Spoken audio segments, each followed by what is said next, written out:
The great crystal dome of Nexus Prime glowed with soft blue light as beings from across the galaxy gathered for the most important meeting in 1,000 years. Ambassador Zixthara adjusted her scaled robes and looked around the massive chamber, where 47 different species sat in their designated sections. The Viridian Empire controlled the eastern spiral arm of the galaxy, and Zixthara had served as their chief diplomat for over 2 centuries. She had seen many wars and many peace talks, but today felt different. Today they would discuss the growing conflict that threatened to tear the galaxy apart. Admiral Kethvar of the Draconian fleet stood near the central platform. His massive frame and armored skin made him look like a walking fortress. The Draconians had ruled the western territories for almost as long as the Viridians controlled the east. Both empires had been expanding toward each other for decades, and now they stood on the edge of total war. Smaller species watched nervously from their seats, knowing that, when giants fought, everyone else suffered. The crystal walls around them showed star maps and trade routes that connected thousands of worlds. Each colored line represented billions of lives and trillions of credits in commerce. War would destroy all of it, but neither side seemed willing to back down. The outer spiral contained the richest mining systems in known space, and both empires claimed ownership. Diplomatic solutions had failed, and military fleets were already gathering at the borders. Zixthara activated her holographic display and called for attention. The chamber fell silent as all eyes turned toward her. She began to speak in the universal trade language that all species understood. Her report covered recent intelligence gathering operations in neutral space. The Viridians had been monitoring communication channels and tracking ship movements for months. They needed to understand what resources each side could bring to the coming conflict. Most of the smaller species had already chosen sides or declared neutrality. The insectoid hive collective supported the Draconians, while the crystalline builders favored the Viridians. Everyone understood their place in the galactic order, except for one insignificant world that nobody bothered to consider. Zixthara brought up a small yellow star on the edge of civilized space. The system contained 9 planets with only one, showing signs of life. Admiral Kethvar laughed when he saw the display. The third planet from the star looked blue and green, with white clouds swirling around it. Primitive electromagnetic signals came from the surface, but nothing that suggested advanced technology. The inhabitants called their world Earth and themselves humans. They had barely achieved spaceflight, and their fastest ships used crude chemical rockets.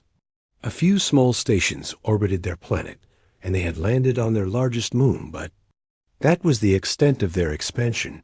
The Draconian admiral pointed out that Earth sat in neutral space far from any strategic resources. The system had an unusual asteroid belt that made navigation difficult, and the planet itself was surrounded by dangerous radiation fields. Any species that evolved there would be naturally isolated from the rest of the galaxy. The humans might never develop faster than light travel, and even if they did, their technology lagged centuries behind civilized races. Other ambassadors nodded in agreement as they reviewed the data. Human ships moved slowly between their planets, using fusion engines that produced barely detectable energy signatures. Their weapons consisted of simple projectile launchers and basic energy beams. Most telling of all, they had never responded to any attempts at contact from galactic civilization. Either they were too primitive to detect alien signals, or they were deliberately hiding from superior races. Zixthara concluded that Earth posed no threat to anyone and required no consideration in their war planning. The humans might not even survive their own industrial development if they followed the same path as most primitive species. The galactic community had more important concerns than monitoring every backwater world that showed signs of intelligent life. The Viridian Empire would focus its resources on the coming conflict with the Draconians. The vote was unanimous. Earth would be ignored while the great powers settled their differences through military force. The star charts were updated to mark the Sol system as an uncontacted primitive zone with restricted access. No ships would waste time or fuel investigating a species that might destroy itself before achieving interstellar capability. The assembled representatives began discussing fleet deployments and supply lines for the war that everyone knew was inevitable. Far from the crystal chambers of Nexus Prime, deep beneath the Colorado Mountains on Earth Fleet Admiral Jake Morrison watched the alien transmission with quiet satisfaction. The human command center looked nothing like the primitive facilities the aliens expected to find. Holographic displays showed real-time intelligence from across the galaxy, while quantum computers processed data faster than most alien civilizations could imagine. Morrison had gray hair and tired eyes from decades of preparation, but his voice remained steady as he addressed his staff. General Lisa Carter stood beside him reviewing tactical reports from their hidden observation posts. She had spent her entire career building the Terran Defense Initiative from a small research project into the most advanced military force in known space. The aliens thought Earth was isolated, but humanity had been watching them for over 50 years. Every alien ship that entered human space was tracked and studied. Every communication was intercepted and decoded. Every technology was analyzed and improved upon.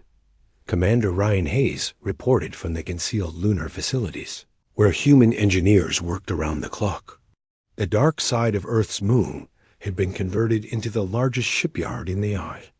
Galaxy hidden behind artificial craters and electromagnetic shields. 30 massive dreadnoughts waited in the shadows, along with hundreds of smaller vessels. Each ship incorporated the best features of alien technology combined with human innovations that no other species had imagined. The aliens believed Earth was primitive because humans wanted them to believe it. Every signal from the planet was carefully crafted to suggest a struggling civilization barely capable of reaching orbit. The real human fleets operated in complete silence, using stealth technology that made them invisible to alien sensors. While the galaxy prepared for war, humanity prepared for something much more ambitious. Morrison smiled as he watched the alien representatives argue about battle plans and resource allocation. They had made the same mistake the humans had learned to avoid centuries earlier. They assumed that what they could see represented the full strength of their enemies. The Viridians and Draconians had grown complacent after millennia of dominance. They fought using the same tactics their ancestors had developed and never questioned whether a smaller opponent might pose a real threat. Dr. Amy Rodriguez entered the command center carrying data tablets filled with xenobiological profiles. She had studied every alien species in the galaxy and understood their strengths and weaknesses better than they understood themselves. The Viridians relied too heavily on their energy shields, while the Draconians trusted their thick armor plating. Both species had physical advantages over humans, but they lacked the flexibility and creativity that made human military forces so dangerous. The assembled staff reviewed the latest intelligence reports as the alien fleets began moving toward their staging areas. Hundreds of warships converged on the outer spiral, where the final battle would decide control of the galaxy's richest territories. The aliens expected a traditional conflict between two roughly equal forces, with victory going to whoever made fewer mistakes or had better equipment. They had no idea that a third faction was already positioned to intervene at the perfect moment. Earth's isolation had been humanity's greatest weapon, and soon the galaxy would learn what humans could accomplish when they had time to prepare properly. The war between the Viridian Empire and the Draconian fleet had been raging for 8 months when both sides finally committed their reserves to the Kepler system. This cluster of planets sat 12 light-years from Earth and contained some of the richest mineral deposits in the galaxy. Asteroid belts filled with rare metals surrounded gas giants that held enough fuel to power entire civilizations. Whoever controlled Kepler would have the resources to dominate known space for the next 1,000 years. Captain Ben Sullivan guided his ship through the outer edges of the system, staying far enough away to avoid detection by either alien fleet. The UE Centum was the most advanced reconnaissance vessel humanity had ever built, but to alien sensors, it looked like nothing more than a piece of space debris. Sullivan had been watching the battle develop for weeks, and his reports painted a picture of two exhausted forces destroying each other with increasing desperation. The Viridian fleet had arrived, first establishing defensive positions around the fourth planet where automated mining stations had been operating for decades. Their ships formed a protective shell around the installations, while energy shields created safe corridors for supply vessels. Admiral Vextel commanded over 200 warships from his flagship Eternal Glory. The massive vessel stretched 3 kilometers from bow to stern and carried enough firepower to level a small moon. 3 days later, the Draconian Armada dropped out of hyperspace near the 7th planet and immediately began advancing toward the inner system. War Chief Garthik led 300 battlecruisers in a wedge formation, designed to punch through enemy lines and destroy key targets. His command ship Bone Crusher was smaller than the Viridian flagship, but heavily armored and built for close combat. The Draconians preferred direct assault over defensive tactics, and their entire strategy focused on overwhelming enemy positions through superior numbers and firepower. Sullivan transmitted encrypted reports back to Earth while carefully documenting every ship class and weapon system both sides deployed. Human intelligence had been tracking these fleets for months, but seeing them in actual combat provided valuable data about their true capabilities. The aliens had impressive technology, but they used it in predictable ways that followed patterns established centuries earlier. The first major engagement occurred when Draconian scout ships attempted to probe Viridian defensive positions. Energy beams and plasma missiles filled space as both sides tested each other's strength. The Viridians relied on their advanced shields to deflect incoming fire while launching precisely targeted counterattacks. The Draconians absorbed damage with their thick armor plating and responded with overwhelming volleys designed to saturate enemy defenses. Back on Earth, Admiral Morrison studied the battle reports in the underground command center.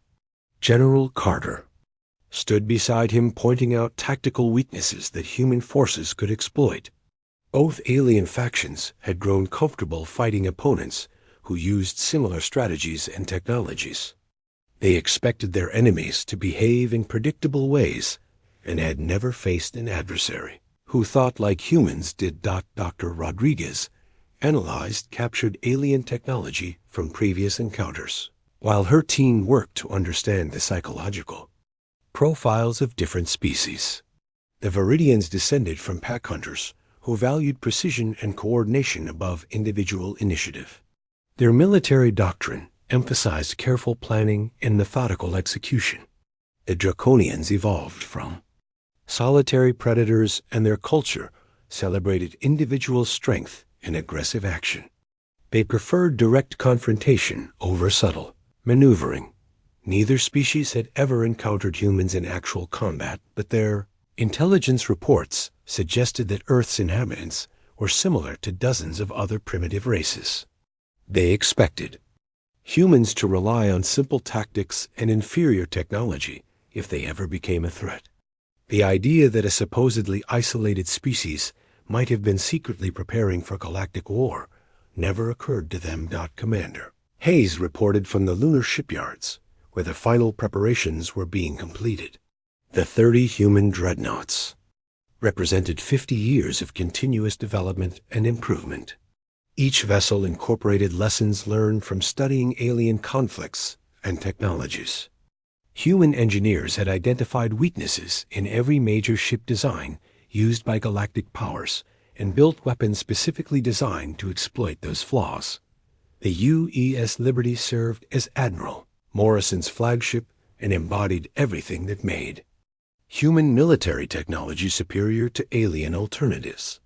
Rather than relying on energy shields or thick armor, the ship used adaptive defensive systems that could reconfigure themselves based on incoming threats. Its weapons included kinetic bombardment systems that turned asteroids into guided projectiles and quantum disruption beams that could disable enemy ships without destroying them completely. As the alien fleets continued to batter each other, Sullivan observed the gradual deterioration of both forces. The Viridians had lost 40 ships, while the Draconians had suffered 60 casualties. More importantly, both sides were running low on ammunition and replacement parts. Their supply lines stretched across multiple star systems and were vulnerable to raids by enemy fast attack squadrons. Admiral Vexthal grew increasingly frustrated as his carefully planned defensive positions came under constant assault. The Draconians showed no concern for their own losses and seemed willing to sacrifice dozens of ships to destroy a single Viridian target. His energy reserves were dropping, and several key installations had already been damaged beyond repair. Victory would require committing his remaining reserves in a decisive strike against the enemy command ship. War Chief Garthik faced similar pressures as his fleet absorbed punishment from Viridian defensive systems. His warriors were eager for close combat, but the enemy refused to abandon their fortified positions. The longer the battle continued, the more advantage shifted toward the defenders. He needed to break through their lines quickly before his ammunition ran out completely. Both commanders began planning desperate final gambits that would commit everything they had left. Neither side could afford to retreat and admit defeat. The stakes were too high, and the potential rewards too great. Whoever won this battle would control the richest system in the galaxy and have the resources needed to conquer their enemies completely. Sullivan watched as both fleets began moving toward their final positions.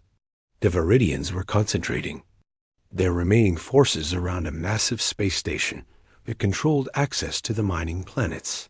The Draconians formed up for one last charge that would either break enemy resistance or destroy their own fleet in the attempt. The stage was set for a climactic battle that would determine the future of galactic civilization. What neither side realized was that human observers had been tracking every movement and analyzing every weakness. Admiral Morrison was ready to order the intervention that would change everything. Earth's hidden fleet was positioned and waiting for the perfect moment to reveal itself. The galaxy was about to learn that the primitive humans they had ignored were actually the most dangerous force in known space. The final battle for the Kepler system began at dawn on the mining colony's artificial day cycle. Admiral Vexthal ordered his remaining ships to form a defensive sphere around the central space station, while War Chief Garthik launched every available vessel in a massive frontal assault. The space between the two fleets erupted in brilliant flashes of energy as plasma cannons and particle beams crossed the void. Explosions bloomed like deadly flowers among the asteroids, while both sides committed everything they had to this decisive engagement. Captain Sullivan watched from his hidden position as hundreds of alien warships tore each other apart with increasing desperation. The Viridian shields flickered under constant bombardment, while Draconian armor plating cracked and split from repeated hits. Debris fields expanded outward from every major engagement, creating navigation hazards that forced ships into increasingly dangerous positions. Neither side could maintain this level of destruction much longer. The Draconian charge penetrated deep into Viridian defensive lines before grinding to a halt against concentrated fire from the space station's heavy weapons. Garthik's flagship took multiple direct hits, but continued advancing toward its target. The war chief had committed his personal guard to boarding actions against enemy vessels, while his heavy cruisers provided covering fire. Viridian defenders fought desperately to repel the assault, but their ammunition stores were nearly exhausted. Admiral Vexthal realized that his carefully constructed defensive positions were collapsing under the weight of the enemy attack. His energy reserves had dropped to critical levels, and several key systems were failing throughout his fleet. The space station's shields were fluctuating wildly as power conduits overloaded from sustained bombardment. He prepared to order a final counterattack using his remaining dreadnoughts, when something impossible appeared on his sensors. 30 massive signatures dropped out of hyperspace at the edge of the Kepler system, moving in perfect formation toward the battle zone. The ships were unlike anything in the galactic databases, with smooth hulls that seemed to absorb sensor beams rather than reflecting them. Each vessel was larger than the biggest Viridian or Draconian dreadnought, but moved with the grace and speed of a light cruiser. Most disturbing of all, they broadcast identification codes claiming to represent something called the Terran Federation. War Chief Garthik paused his assault as his tactical officers reported the new arrivals. The computer systems could not identify the ship classes or predict their capabilities based on visual scans. The energy signatures were unlike anything seen before, combining elements of both Viridian and Draconian technology while adding innovations that neither empire had developed.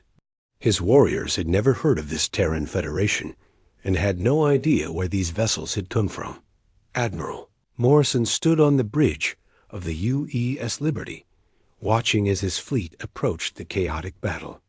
The main display showed both alien armadas locked in desperate combat, while their ships burned and died around them. This was exactly what humanity had been waiting for. Both sides were exhausted and vulnerable after months of warfare. Neither empire had reserves left to deploy against a new threat that appeared from nowhere. The Admiral opened communication channels to both fleets simultaneously. His calm voice cut through the chaos of battle as he introduced himself and his species to the galactic community. Morrison explained that humanity had been observing the conflict from the beginning and had decided that the time had come to end the senseless destruction. He offered both sides the opportunity to surrender and accept human mediation of their territorial disputes. Admiral Vexthal could barely believe what he was hearing. The primitive species from the isolated system was claiming to have a fleet, capable of intervening in a war between the galaxy's greatest powers. His scientists had assured him that Earth's inhabitants were centuries away from developing interstellar capability. Yet here were 30 warships that his sensors could barely track approaching at speeds that exceeded anything in his own fleet. War Chief Garthak responded with typical draconian directness. He demanded to know what authority these unknown aliens claimed and why they thought they could dictate terms to warriors who had been fighting across the galaxy when their species was still crawling in primitive caves. His honor would not permit surrender to opponents who had never proven themselves in combat. If the humans wanted to join the battle, they would have to demonstrate their strength. Like everyone else, Morrison nodded as if he had expected exactly this response. He gave Captain Pete Johnson permission to begin the demonstration that would change galactic history forever. The UES Retribution led the first squadron in a coordinated attack that showcased human military innovation at its finest. Instead of relying on energy weapons or traditional projectiles, the human ships fired specially designed kinetic impactors that turned nearby asteroids into guided missiles. The effect was devastating and completely unexpected. Chunks of rock weighing thousands of tons accelerated to incredible speeds and struck alien vessels with surgical precision. Viridian energy shields provided no protection against solid matter moving at relativistic velocities, while Draconian armor crumpled like paper under the massive impacts. Within minutes, both fleets lost more ships than they had during hours of conventional combat. Colonel Sandra Lewis coordinated the boarding actions that followed as human Marines used teleportation technology to appear directly aboard disabled alien vessels. The defenders had never encountered opponents who could bypass their hull defenses completely and found themselves fighting enemies who seemed to materialize from empty air. Human soldiers adapted instantly to alien ship layouts and used captured weapons against their former owners with terrifying efficiency. Captain Johnson's tactical display showed the systematic destruction of both alien battle lines, as human weapons found their targets with perfect accuracy. The Dreadnoughts used advanced targeting systems that could track multiple enemies simultaneously while predicting their movement patterns. Every shot counted, and nothing was wasted, as the human fleet demonstrated the difference between brute force and applied intelligence. Admiral Vexthil watched his flagship's shields collapse under repeated kinetic bombardment, while emergency systems struggled to contain the damage. His tactical officers reported that the human weapons were unlike anything they had ever encountered. The aliens seemed to understand Viridian technology better than the Viridians themselves, and exploited weaknesses that no enemy had ever discovered.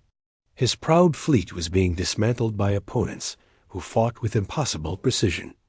War Chief Garthak found himself trapped aboard his damaged command ship as human marines secured key systems throughout the vessel. The boarding already moved, with coordinated efficiency that reminded him of his own. Elite warriors, but they used technologies that his people could not comprehend. When his guards tried to resist, they found themselves facing opponents who anticipated every move and countered every attack before it could be completed. The battle that had raged for hours ended within 30 minutes of human intervention. Both alien fleets lay scattered and broken, while their survivors clustered around the newcomers, seeking mercy from an enemy they had never imagined could exist. The proud empires that had dominated the galaxy for millennia found themselves humbled by a species they had dismissed as primitive and irrelevant. Morrison surveyed the wreckage while his staff calculated casualty figures and damage assessments. The demonstration had achieved its intended purpose without causing unnecessary loss of life. Both alien factions now understood that humanity possessed military capabilities far beyond anything they had encountered before. The galaxy would never again make the mistake of underestimating the quiet species from the isolated blue planet. The aftermath of the Battle of Kepler changed everything the galaxy thought it knew about power and politics. Within 6 hours of the human fleet's arrival, both alien armadas had surrendered unconditionally to Admiral Morrison's forces. The survivors huddled around human vessels like children, seeking protection from adult supervision. War Chief Garthak and Admiral Vexthil found themselves prisoners aboard the UES Liberty while their broken fleets awaited orders from their new human commanders. Morrison wasted no time in establishing the new reality. He announced the immediate formation of the Terran Federation and declared Earth's intention to serve as mediator for all galactic conflicts. The endless wars between species would end, and trade would flow freely between former enemies under human protection. Any faction that refused to accept the new order would face the same fate as the Viridian and Draconian fleets. The demonstration at Kepler had proven that resistance was futile. Captain Alex Turner received the honor of leading the first diplomatic mission to the alien homeworlds. His squadron of human dreadnoughts escorted delegations to both Viridian Prime and Draconia, carrying surrender documents and peace treaties. The sight of human warships dropping out of hyperspace above worlds that had never been conquered sent shockwaves throughout both empires. Civilians watched in awe and terror as vessels larger than their greatest space stations took positions in defensive orbits. The Viridian capital was a marvel of crystalline architecture that had stood unchanged for 10,000 years. Towers of living crystal grew from the planet's surface, reaching toward the stars, while energy networks connected every structure in a web of pure light. Emperor Zalphys had ruled from his palace for over 3 centuries and had never imagined that anyone could threaten his ancient empire. Now he stared at holographic displays showing human warships position to destroy his entire civilization with a single command. Turner met with the Emperor in the Great Crystal Hall, where generations of Viridian rulers had received tribute from conquered species. The human captain wore a simple black uniform that contrasted sharply with the elaborate robes and ornaments of the alien court.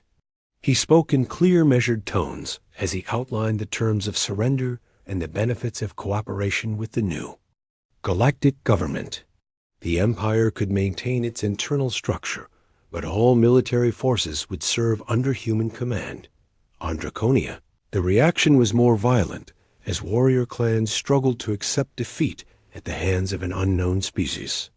The planet's red skies were filled with smoke from burning cities as different factions fought over whether to submit to human authority or die with honor. Supreme War Chief Carthul had ruled through strength for 50 years and could not comprehend how his mighty fleets had been destroyed so easily. His massive form towered over the human delegation, but his voice shook with suppressed rage. Captain Turner remained calm as Draconian warriors threatened and postured around him. He explained that humanity had no desire to humiliate proud species or destroy their cultures. The humans offered partnership and protection in exchange for peace and cooperation. Those who accepted would prosper under the new system, while those who refused would simply cease to exist. The choice belonged to each species, but the consequences were non-negotiable. Lieutenant Commander Kate Morgan established the first human embassy on Nexus Prime, where the old Galactic Council had once met to discuss minor trade disputes. Crystal Dome, that had witnessed centuries of careful diplomacy, now hosted emergency sessions as 47 species struggled to understand their new reality. Ambassador Zixthara, who had once dismissed Earth as irrelevant, now found herself begging for an audience with human representatives. The former Galactic Council chambers became a study in controlled chaos as alien diplomats competed for human attention and favor. Species that had maintained neutrality during the Viridian-Draconian conflict suddenly discovered urgent needs for human protection and trade agreements. The same beings who had voted to ignore Earth now proclaimed their eternal friendship with humanity and their desire to learn from human wisdom. Morgan observed the proceedings with quiet satisfaction as she established protocols for the new galactic government. Unlike the old system where major powers bullied smaller species into submission, the Terran Federation would treat all members equally under human oversight. Trade routes would be protected by joint patrols, while disputes would be resolved through mediation rather than warfare. The age of galactic empires was ending, and the era of human peace was beginning. Back on Earth, President Helen Foster addressed the world as humanity prepared to take its place as the dominant species in known space. The revelation that Earth had been secretly preparing for this moment sent waves of pride through the human population. Citizens who had grown up thinking they were alone in the universe suddenly found themselves members of the most powerful civilization in the galaxy. The quiet planet that aliens had dismissed as primitive was now the center of galactic government. Dr. Rodriguez worked around the clock to establish communication protocols with dozens of alien species, while her xenobiology teams studied the cultural and psychological profiles of new Federation members. Each race required different approaches to integration based on their evolutionary history and social structures. The Viridians responded well to logical arguments and detailed plans, while the Draconians needed to see strength and decisive leadership before they would accept human authority. Admiral Morrison found himself promoted to Supreme Commander of Galactic Forces as human fleets took control of star systems that had been battlegrounds for millennia. The rapid expansion of human authority required careful coordination to avoid creating power vacuums that hostile factions might exploit. Every major trade route needed protection, while former military bases had to be converted to Federation installations under human supervision. The integration process moved faster than anyone had expected as alien species discovered the benefits of human protection and technology. Worlds that had lived in fear of invasion for generations suddenly found themselves secure behind human defensive networks. Trade flourished as pirates and raiders disappeared under the watchful eyes of Federation patrol fleets. The galaxy experienced its first taste of true peace in recorded history. Commander Hayes oversaw the expansion of human shipyards as production facilities were established in conquered systems.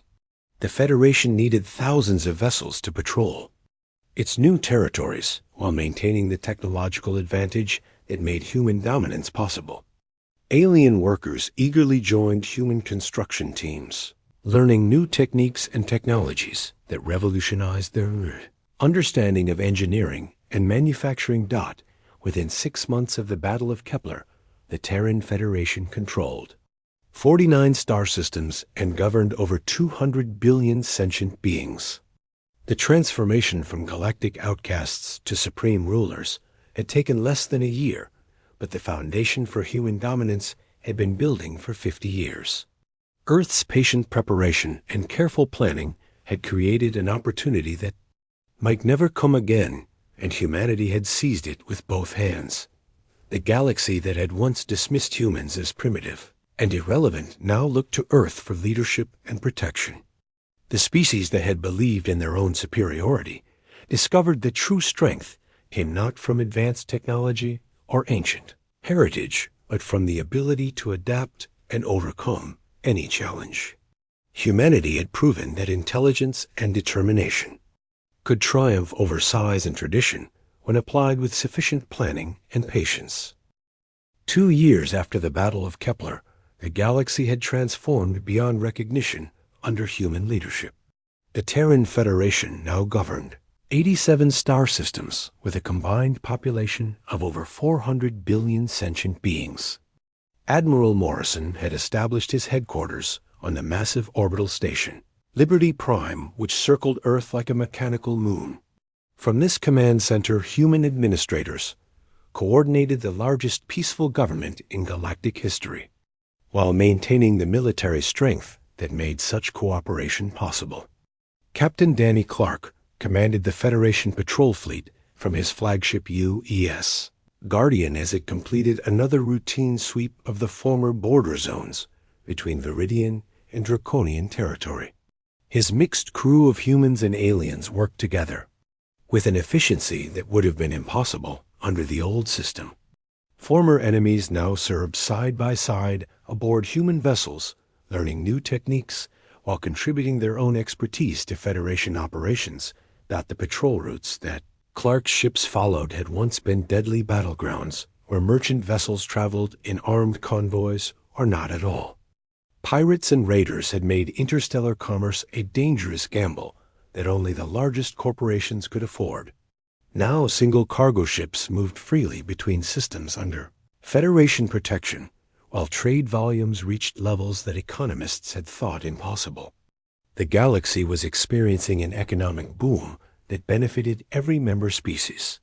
On the frontier world of New Geneva, Colonel Maria Torres supervised the construction of the first truly integrated colony where humans, Viridians and Draconians lived and worked together as equals. The planet had been a contested border world where both empires had established competing settlements that fought constantly over resources and territory. Under human administration, the warring factions had been relocated to a single city, designed to promote cooperation rather than conflict. Torres walked through the bustling marketplace, where alien vendors sold goods from across the galaxy to customers of dozens of different species. Viridian crystal artwork sat beside draconian metal sculptures, while human electronics competed with alien technologies that most people could barely understand. Children of different races played together in the parks, while their parents conducted business deals that would have been impossible during the old era of constant warfare. The success of New Geneva became a model for integration efforts throughout Federation space. Other worlds requested similar programs, as alien leaders recognized the economic and social benefits of cooperation. The human approach to governance focused on practical results rather than ideological purity.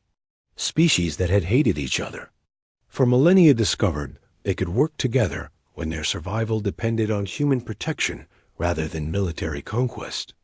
Dr. Rodriguez had established the Galactic Cultural Exchange Program, which brought together scholars and scientists from every Federation member species. Her research stations orbited neutral worlds where teams of mixed specialists worked on projects that no single race could have completed alone. Viridian energy technology combined with draconian metallurgy produced innovations that revolutionized manufacturing, while human computer systems coordinated efforts across vast distances.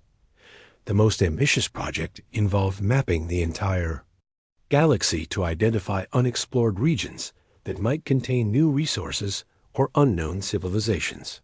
Human survey ships worked alongside alien exploration vessels to chart star systems that had been ignored during the age of constant warfare. The Federation discovered dozens of habitable worlds and several primitive species that were slowly introduced to galactic civilization under careful human supervision. Admiral Morrison stood in the observation lounge of Liberty Prime, watching as another group of alien dignitaries arrived for the monthly Galactic Council sessions. The old system where major powers dictated terms to smaller species had been replaced by a forum where every member had an equal voice in Federation policy. Humans maintained ultimate authority, but they exercised it through consensus building rather than military intimidation whenever possible. The transformation of galactic politics had been even more dramatic than the military conquest that made it possible. Species that had spent centuries fighting over territory and resources now competed to contribute the most to Federation projects. The Viridians offered their advanced energy systems, while the Draconians provided heavy construction capabilities. Smaller races contributed specialized knowledge and unique perspectives that enriched the growing body of galactic science and culture. Commander Hayes reported from the expanded shipyards that now operated in 15 different systems under human supervision. The Federation fleet had grown to over 10,000 vessels, ranging from massive dreadnoughts to fast patrol ships designed for specific missions. Every major trade route was protected while exploration fleets pushed the boundaries of known space further than any previous expedition had managed. Human technology continued to advance through the integration of alien innovations and ideas. The economic statistics that President Foster reviewed during her monthly briefings showed prosperity levels that exceeded the most optimistic projections. Gross galactic product had increased by 300% since the establishment of the Federation, while crime rates had dropped to historic lows. Unemployment was virtually unknown, as massive infrastructure projects required workers from every species and skill level. The galaxy had never been more peaceful or prosperous. Captain Turner completed his tour of the fallen Viridian capital, where Emperor Zalthis now served as a Federation governor responsible for local administration. The crystal towers that had once symbolized imperial power now housed Federation offices where humans and aliens worked together on reconstruction projects. The Emperor had discovered that cooperation with human authorities brought benefits that conquest had never provided. His people enjoyed security and prosperity that their ancient empire had never achieved. War Chief Carthul had undergone a similar transformation as he led joint training exercises between human marines and draconian warriors. The proud species that had once valued individual combat above all else had learned to appreciate the human emphasis on teamwork and coordination. Draconian strength combined with human tactics produced military units that were more effective than either species could field alone. Former enemies had become trusted allies under the Federation banner. The success of human governance had attracted attention from species beyond the original galactic community. Remote civilizations that had maintained isolation for millennia sent ambassadors requesting Federation membership and protection. Each new addition strengthened the growing alliance while providing opportunities for cultural and technological exchange. The galaxy was becoming more connected and cooperative than anyone had thought possible. Lieutenant Commander Morgan hosted the daily briefings where representatives from member species reported on local conditions and requested assistance with various projects. The human approach to administration emphasized local autonomy within Federation guidelines rather than direct control from Earth. Alien governors maintained authority over their own populations, while human advisors provided guidance and resources for development projects. The transformation of galactic civilization had been so complete that younger generations could barely imagine the old system of constant warfare and competition. Schools throughout Federation space taught integrated curricula that combined human science with alien philosophy and history. Students learned that cooperation produced better results than conflict, while diversity of thought led to innovations that no single species could achieve alone. Admiral Morrison reflected on the journey that had brought humanity from galactic outcasts to supreme leaders as he prepared for another council session. The patient preparation and careful planning that had made Federation success possible continued to guide human policy as new challenges emerged. The galaxy was vast and contained many unknowns, but human determination and alien cooperation provided the foundation for continued expansion and prosperity. The species that had once believed Earth was isolated and irrelevant now looked to humanity for guidance and protection in an uncertain universe. The quiet planet that aliens had dismissed as primitive had become the center of the largest and most successful government in galactic history. Peace through strength had proven more effective than conquest through violence, and the galaxy was better for the lesson that humanity had taught through example rather than force.